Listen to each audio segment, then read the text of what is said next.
Gobernadores y comerciantes codiciosos se concentraban como ladrones para explotar a las provincias.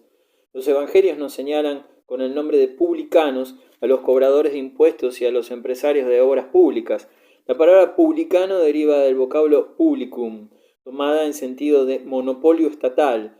Para evitar en su administración tareas y gastos inútiles, los romanos solían encargar al mejor postor la percepción de los impuestos provinciales y, tal como los estados modernos, confiaban los trabajos públicos en mantenimiento de las carreteras, puertos y otras obras al empresario que ofreciera presupuestos más bajos.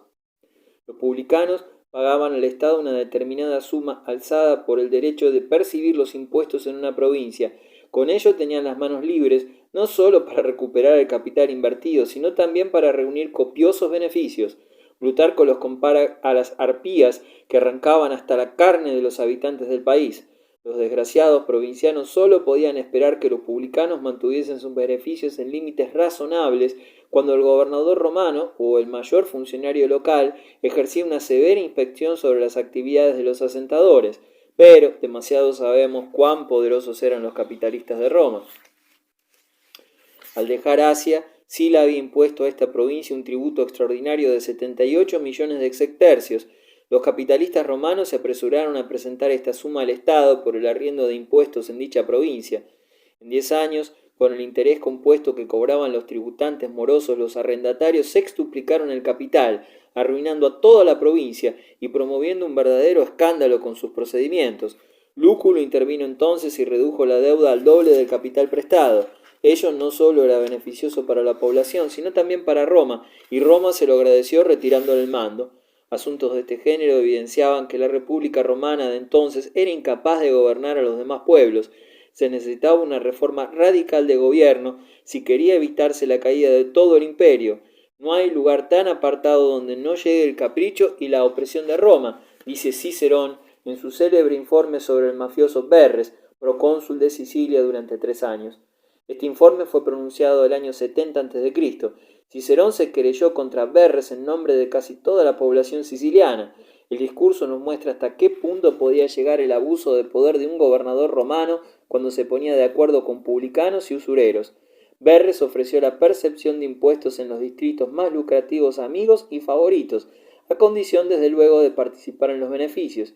El impuesto legal no podía sobrepasar la 10ª parte de la cosecha de cereales y la 5ª de los frutos, pero de ordinario la arbitrariedad del recaudador era ley. Cicerón cita a campesinos golpeados con una pala cuando rehusaban pagar el doble del impuesto legal establecido. Cita también a un recaudador que exigió como diezmo más de la totalidad de la cosecha. Cuando el publicano les arrebató sus ganados, esclavos y aperos, los campesinos no tuvieron más remedio que abandonar casas y tierras. Si alguien osaba quejarse, el publicano le colgaba de un árbol, para enseñarse a mostrarse razonable. Por otra parte, ¿para qué quejarse, si a los jueces los mantenía el procónsul? Además, un publicano podía tergiversar la ley de 1000 maneras. Cicerón menciona varios lugares en los que más de la mitad de las tierras laborales quedaron yermas a causa de sus exacciones, y así se corría el peligro de que Sicilia, granero de Roma, no pudiera alimentarse a sí misma. A Verres se le acumularon tantos cargos que Cicerón obtuvo al fin su condena. El famoso abogado consiguió un extraordinario triunfo en este proceso. Verres devolvió varios millones, pero huyó de Roma antes del veredicto con parte de su botín. Por regla general, no podía esperarse honradez de los explotadores de provincias.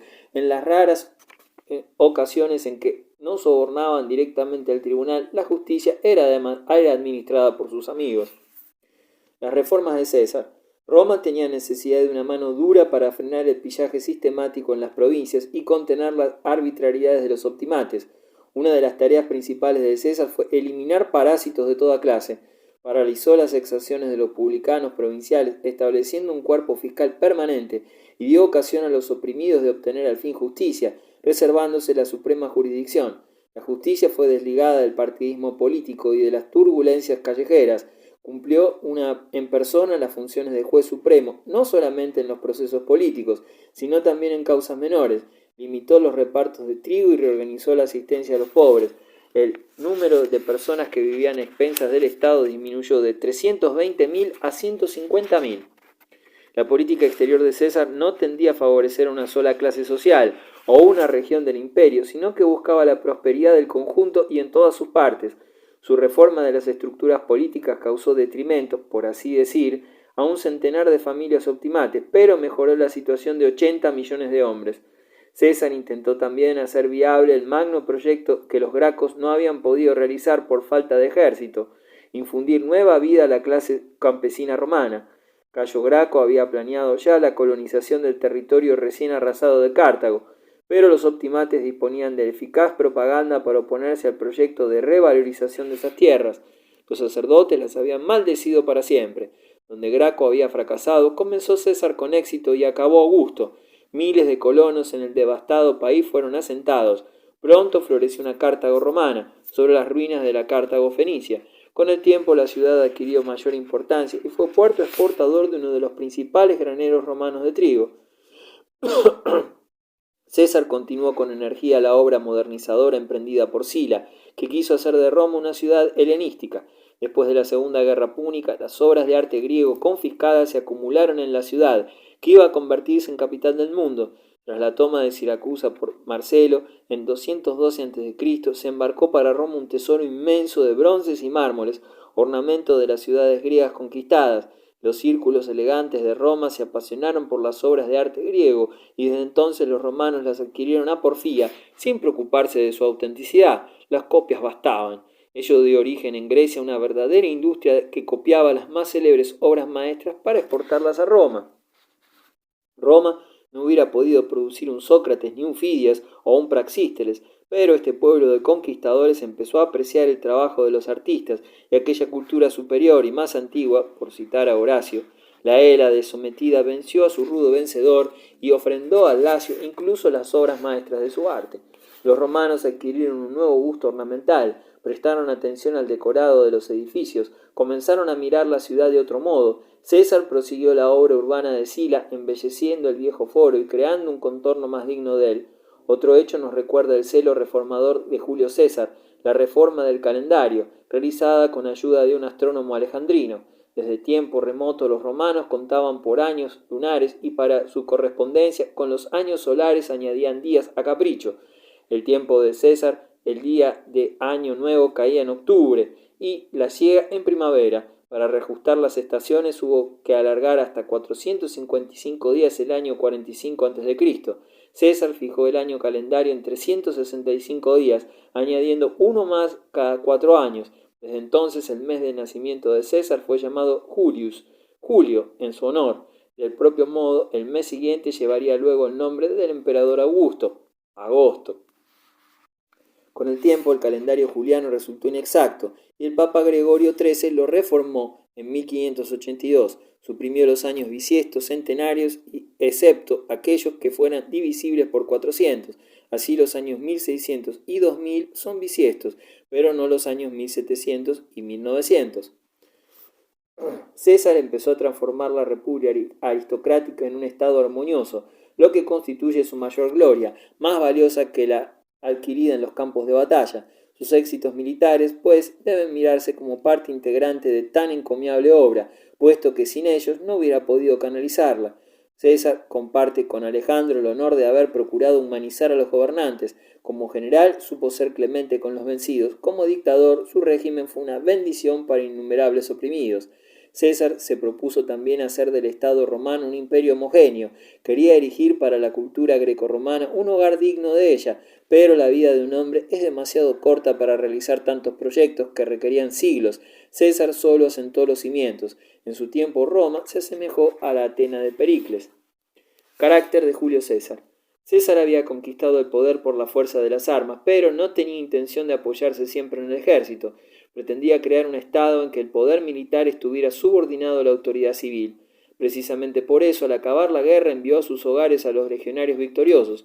Solo quedaron algunas legiones en los territorios fronterizos para defender el imperio contra los enemigos exteriores. Los nombres de estas legiones sobreviven hoy en ciudades y colonias fundadas por los veteranos. César solo se reservó una guardia personal, aunque hombres como los Gracos, Escipión el africano, el joven y Pompeyo habían caído bajo el puñal asesino. César fue bastante optimista para creer que un gobierno equitativo que cuidara de la dicha de la colectividad sería protección suficiente para su régimen y su persona. Al descubrirse varias conjuraciones en contra suya, César se limitó a denunciar el hecho. Nadie como él había hecho uso tan generoso de un poder alcanzado por las armas, ignoraba los odios de partidos y quería olvidar las sangrientas luchas de otros tiempos. Ningún soberano de la antigüedad, salvo él, superó la mentalidad de la época, que preconizaba la destrucción del enemigo vencido. En ello, como en muchos otros aspectos, César fue un adelantado del progreso en la evolución de la humanidad. César fue, sin duda, dice Mommsen, el único soberano que tanto en las cosas pequeñas como en las grandes rehusó doblegarse a sus propios caprichos. Antes bien, gobernó siempre según su deber de jefe. La biografía de César no presenta nada comparable a los arrebatos del gran Alejandro, el asesinato de Clitos, el incendio de Persépolis. César no tuvo aquella nerviosidad e impetuosidad romántica que explica sin justificarlas las faltas de Alejandro. César era el prototipo del romano dotado de sangre fría, reservado, previsor. Mommsen ve en él al único hombre que no se embriagó con el dominio mundial, que vio siempre dónde comenzaba lo imposible. Alejandro en Hidaspes y Napoleón en Moscú tuvieron que dar media vuelta porque no podían obrar de otra manera. Se enfrentaron con la fortuna que puso freno en las victorias de sus favoritos. César, en cambio, retrocedió por voluntad propia después de pasar el Támesis y el Rin. Mommsen cree que César nunca codició la corona real y que quiso solo ser el primero entre sus iguales. Según otros historiadores, César proyectaba proclamarse rey a la primera ocasión. Algunos fervorosos partidarios le tentaron a dar ese paso decisivo, uno de ellos Marco Antonio, cónsul en 44 a.C. Incluso se atrevió a coronar a César con una diadema durante una festividad pública, ante todo el pueblo. César rechazó la corona, quizás porque la multitud desaprobaba la iniciativa de Marco Antonio. Es posible que el poder real que César anhelaba no fuese el de los antiguos reyes romanos, sino el de un Alejandro, rey de reyes y señor del mundo. De hecho, en algunas provincias se le rendían honores divinos que los orientales tributaban a la dignidad regia. No faltaba quienes propusieran, por ejemplo, erigirle un templo servido por sacerdotes propios. Los idus de marzo. De todas formas, la idea monárquica flotaba en el ambiente. Las cartas de Cicerón nos revelaban las reacciones de ese auténtico republicano ante un César en funciones de monarca. Cicerón, encantado al principio por la magnanimidad de César, dio pronto libre curso a su amargura. La vida perdía todo atractivo al ser hollada la libertad. Sus actividades en el foro y en el senado, todo lo que antes constituyera su orgullo, atraía la consideración popular, lo dejaba indiferente. La historia de Demóstenes y de Alejandro se repetía. El padre de la patria escribió a un amigo desterrado que podía sentirse feliz lejos de Roma por no haberse forzado a decir lo que no pensaba y hacer lo que le repugnaba. Así tenía al menos la libertad de callarse. Cicerón era incapaz de traducir su resentimiento con actos violentos, pero otros lo iban a hacer en su lugar.